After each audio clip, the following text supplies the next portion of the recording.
Good morning to all of you. Today I am going to discuss most important chapter complex number. Complex number के जानने से पहले आपको imaginary number का जानना बहुत ज़रूरी है। जो आपका इमेजिनरी नंबर है इसने बहुत ही अपमान सहा है। इसको अपने एग्जिस्टेंस को पाने के लिए जैसे महाभारत में कर्ण ने बहुत अपमान सहा, जबकि उसके पास सब कुछ था, लेकिन वो हमेशा एक हीन भावना से ही देखा जाता रहा।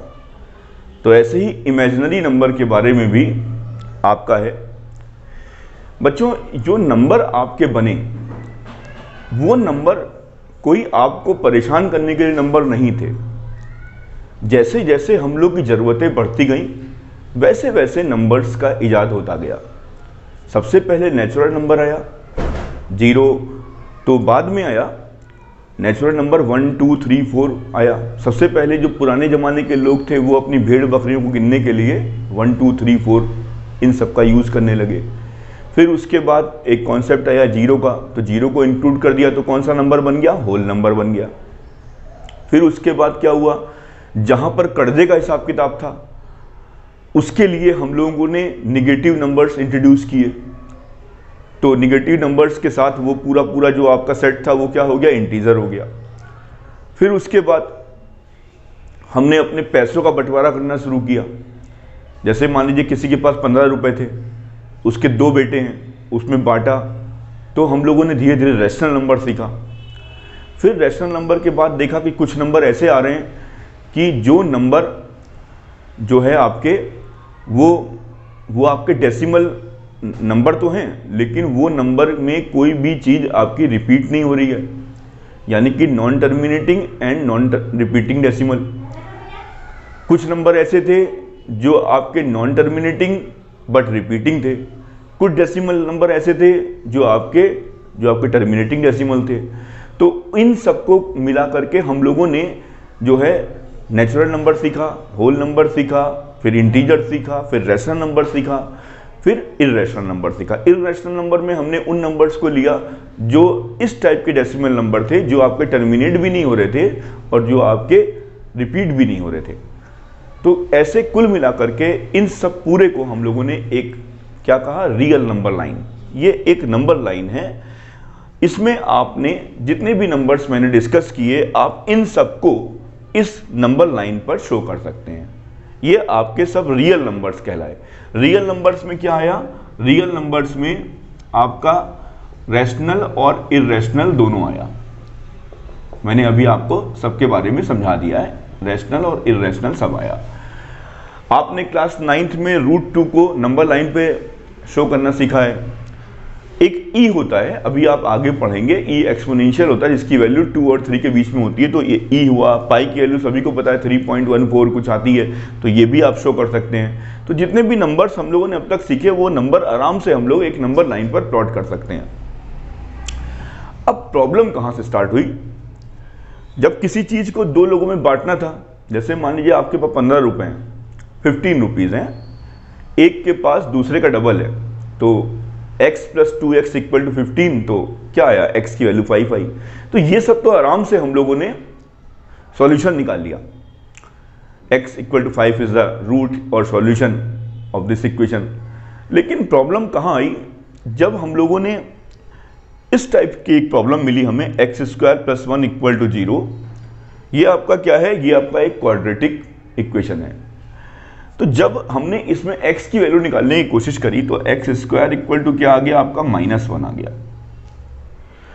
अब यहां पर दिक्कत ये आई कि अगर x को हम लोग इफ x इज पॉजिटिव, अगर x पॉजिटिव है तो उसका 2 बार मल्टीप्लाई करेंगे तो क्या आएगा? प्लस आएगा।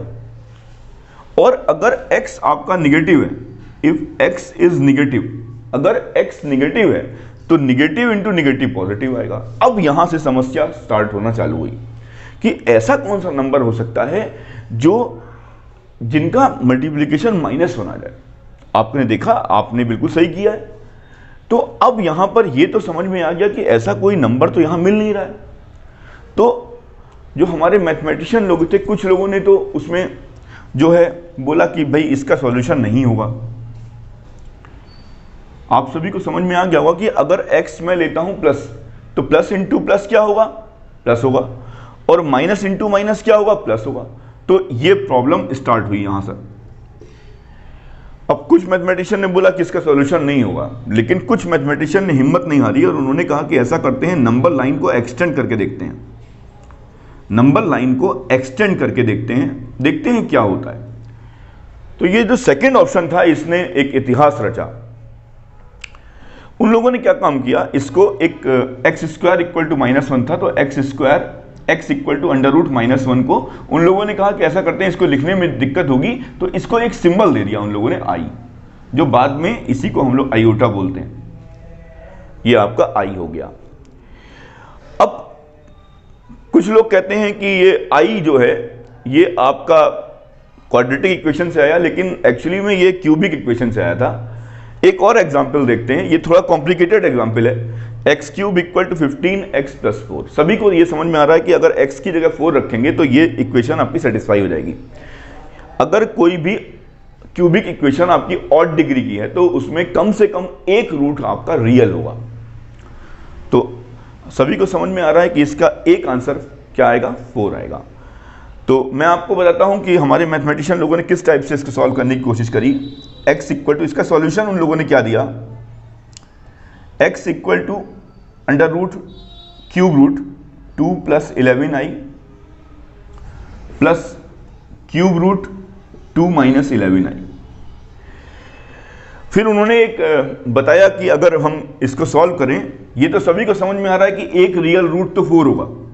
अब ये आया कैसे होगा, तो उन लोगों ने कहा कि ऐसा करते हैं 2 + i को 3 बार मल्टीप्लाई करते हैं। जब 3 बार मल्टीप्लाई करेंगे तो उन्होंने देखा कि 2 + 11i आ रहा है उनका, यानी कि इसका क्यूब रूट क्या होगा, 2 + i आएगा। बिल्कुल ऐसे ही उन लोगों ने 2 - i और 2 - i किया तो उन्होंने देखा कि 2 - 11i आ रहा है, यानी कि इसका क्यूब रूट क्या होगा, 2 - i होगा। तो ये जो x था उन लोगों ने इस तरीके से निकाल लिया कि एक तो 2 + i आ रहा है और एक 2 - i आ रहा है, तो ये और ये कैंसिल हो गया, तो x इक्वल टू 4 आ गया। इस टाइप से उन लोगों ने सॉल्यूशन निकालने की कोशिश करी। अब दिक्कत ये आ रही थी कि जो यहां पर नंबर्स हैं, इनके साथ ऐसे किसी नंबर को रखना मुसीबत थी, क्योंकि ये नंबर जो हैं, ये नंबर जो आपके अलजबरा और अर्थमेटिक के रूल फॉलो करते थे, तो ये विचार होने लगा कि इसको रखा कहां जाए। ऐसा कुछ है तो बात तो सही है, लेकिन इनको रखा कहां जाए, यहां तो रख नहीं सकते हम लोग। तो धीरे धीरे इस पे विचार हुआ कि अगर ये अलजबरा और अर्थमेटिक के रूल्स को फॉलो करेगा तो हम लोग देखते हैं कि इसकी जगह कहां पर रखी जा सकती है। तो 3x + 4x सभी को पता है, 7x पता है क्योंकि ये लाइक टर्म्स हैं। तो उन लोगों ने 3i + 4i करके देखा, 7i आया। इसी तरीके से 3 + 4x किया तो 3 + 4x आया। यहां पर भी उन लोगों ने 3 + 4i किया तो 3 + 4i आ गया। फिर √3 × √4 सभी को पता है √12 होता है। √-4 को उन लोगों ने ये कोशिश करी कि ऐसा करो, √4 लिख दो और एक √-1 लिख दो, तो ये तो आपका i हो गया और ये 2 हो गया, तो ये 2i हो गया। तो इस तरीके से उन्होंने देखा कि ये तो अलजबरा और अर्थमेटिक के रूल को भी फॉलो कर रहा है। अब आगे आते हैं कि इसकी वैलिडिटी क्या है, कहां पर है। अगर √-c लिखा हुआ है तो √-1 तो बच्चों आपका i हो गया, तो ये आपका आ गया, क्योंकि √-1 तो आपका हो गया आयोटा, i हो गया। तो उन्होंने कहा कि ये ठीक आ रहा है, लेकिन कुछ यहां पर जो ये c है, इसका मतलब ये क्या है, c आपका पॉजिटिव है। मैं माइनस की बात नहीं कर रहा हूं, √-1 तो ये आपका, इसको आपने अलग कर लिया, लेकिन ये बाकी जो बचा वो क्या है, √c है और c क्या है, पॉजिटिव है। तो कुछ लोगों ने कहा अच्छा c को अगर हम निगेटिव मान के देखते हैं, मैं √-1 की बात नहीं कर रहा हूं, मैं इस c की बात कर रहा हूं पर्टिकुलर। तो यहां पर तो c आपका > 0 आ रहा है, तो उन लोगों ने कहा ये तो सही है, ये वैलिड है। लेकिन कुछ लोगों ने कहा नहीं, अगर मैं इसको -c लेता हूं तो अंडर रूट -1 की जगह तो आई लिख दिया, और ये अंडर रूट -c हो गया। अब अंडर रूट -c का मतलब क्या हुआ? उन लोगों ने कहा कि सर इसको आप ऐसे लिख दीजिए ICI, तो ये तो I स्क्वायर -1 हो गया और -c आ गया। तो ये हमारे मैथमेटिशियन ने कहा कि ये इनवैलिड है, ये जो c है ये आपका ग्रेटर देन इक्वल टू 0 होना चाहिए। यानी कि अगर हम लोग ऐसा नहीं करते हैं, देखिए ध्यान से, अगर आप इसको ऐसे लिखते हैं -4, ठीक है, आप सभी को पता है, अब ये जैसे अंडर रूट 4 था, अंडर रूट 4 को मैंने ये लिखा, अब इसके हिसाब से क्या होगा, अंडर रूट -1 को मैंने लिख दिया I, अंडर रूट -4 को फिर मैंने लिख दिया, क्या लिख दिया, 2I, तो ये क्या हो गया आपका -2 हो गया, और जबकि ये क्या था, 2 था, तो 2 कभी -2 के बराबर हो ही नहीं सकता, यानी कि इस तरीके से ये इनवैलिड हो जाएगा। यानी कि ये पक्का हो गया कि ये जो c है हमारा, ये आपका ग्रेटर देन इक्वल टू 0 होना चाहिए। अंडर रूट -c में ये c जो है वो ग्रेटर देन इक्वल टू 0 होना चाहिए। तो दो रूल उन लोगों ने बनाए, I स्क्वायर इक्वल टू -1 और c is real greater than equal to 0, और देखा गया कि इसमें जो है ये एक वैलिड नंबर है। ये I को उन लोगों ने धीरे धीरे मानना शुरू किया कि हाँ ये एक वैलिड नंबर है। अब प्रॉब्लम थी कि इसको रखा कहाँ जाए, तो हमारे मैथमेटिशियन लोगों ने इसकी जगह जो है ये बनाई। उन लोगों ने कहा कि आप इसको एक I, 2I, 3I, 4I, 5I, 6I, ये आपका हो गया -I, -2I, -3I, -4I, -5I, -6I, उन लोगों ने इसको यहां पे रखा।